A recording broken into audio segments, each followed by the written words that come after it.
त्याला दिली पाहिजे. कोण अमरेश? या अमरावतीच्या ठिकाणी एकेरी नावाने हा.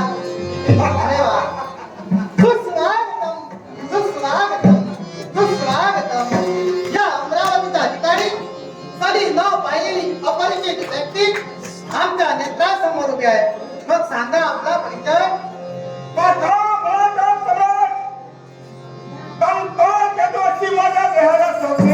म्हणजे पाताळ घोरातील सम्राट काय घेतो म्हणून कुणाच्या सुस्वागतम करतोय. त्या म्हणताय त्या अतिथी आसनावर विराजमान आहे. जरूर हा. आम्ही इथं आल्यावर तुम्ही आपलं स्वागत केलं. बरोबर मग समाधानी बनलं. पण तुमच्या मुखावर जे शब्द बाहेर निघाले या क्षणी विराजमान होता. जरूर या क्षणी विराजमान होणार आहे. पण त्याआधी मला काहीतरी सांगायचं आहे. हे काय घेतो तुझ्या मनामध्ये प्रश्नांची प्रश्नावली भेटते की देवेंद्रला काहीतरी तुला सांगायचं आहे. मग सांग रे, काय घेतो अशा कोणत्या उदाहरण आहेत ना तुझ्या मनामध्ये?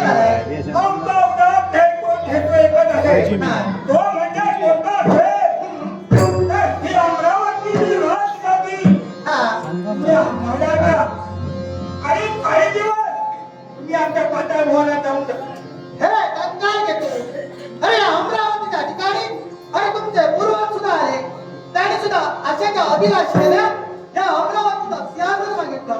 पण हे काय घेतो हे अमरावतीचं जे सिंहासन आहे हे तुला मी नक्कीच देईन.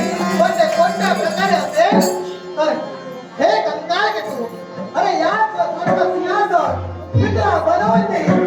ते सिंहासन घे आणि पाताळ वरापर्यंत जा आणि तिथे खुशाल बस.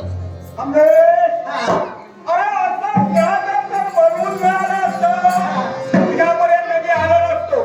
मला हे सिंहासन पाहिजे म्हणून मी इथपर्यंत आलो आहे. मला हे सिंहासन पाहिजे. मग हे काय घेतो अरे हे सिंहासन म्हणजे सर्वसामान्य नव्हे. या सिंहासनावर बसून देवत्यांची सोड देवतांना न्यायदान देण्याचं कर्तव्य अमरेश करतोय. आणि त्याचं कर्तव्य हे अमरेश आणतोय. ते कर्तव्य सिंहासन आहे.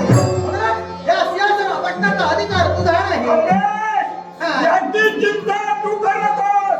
अरे एक वेळ मी हा सिंहासनावर बसलो. कोणत्या प्रकारे न्याय देतो ना ते तू पाहायला. पण हे काय घेतो अरे सिंहासनावर तुझ्या जरूर बसशील. पण या सिंहासनावर बसताहून त्याची जी प्रजा आहे ती प्रजा पूर्णतः तुझ्याकडे नाही. म्हणून ते सारे देव आहेत हे माझ्या अधीन आहेत. म्हणून तुला सांगतोय या सिंहाच्या अभिलाषेने तू इथपर्यंत येऊ नकोस. आल्याच्या मार्गाने चालला हो. एक वेळ तू माझ्या जवळ राजसिंहासनावर माझ्या राजसिंहासनावर बसला की सारी ही तुझी देवता आहे ना मग हे कंगाल माझी म्हणतो. होणार आणि मी जे सांगेन ते ऐकणार आहे. मग हे कंगाल म्हणतो ज्या अभिलाषेने तू इथपर्यंत आला आहे ती तुझी अभिलाषा कधी पूर्ण होणार नाही.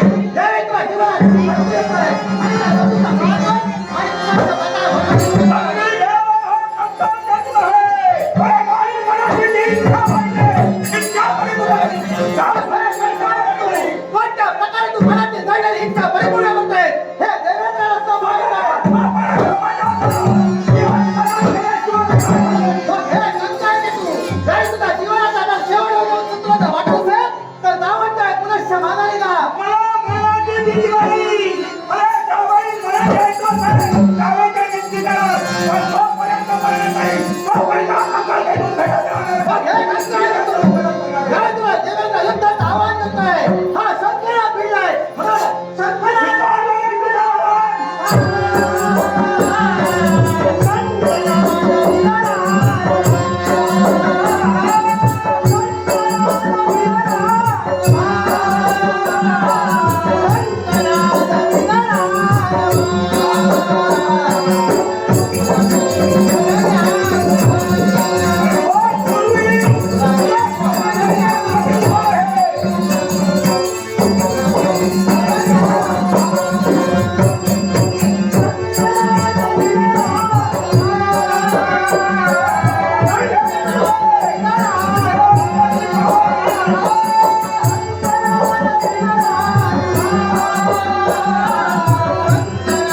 हा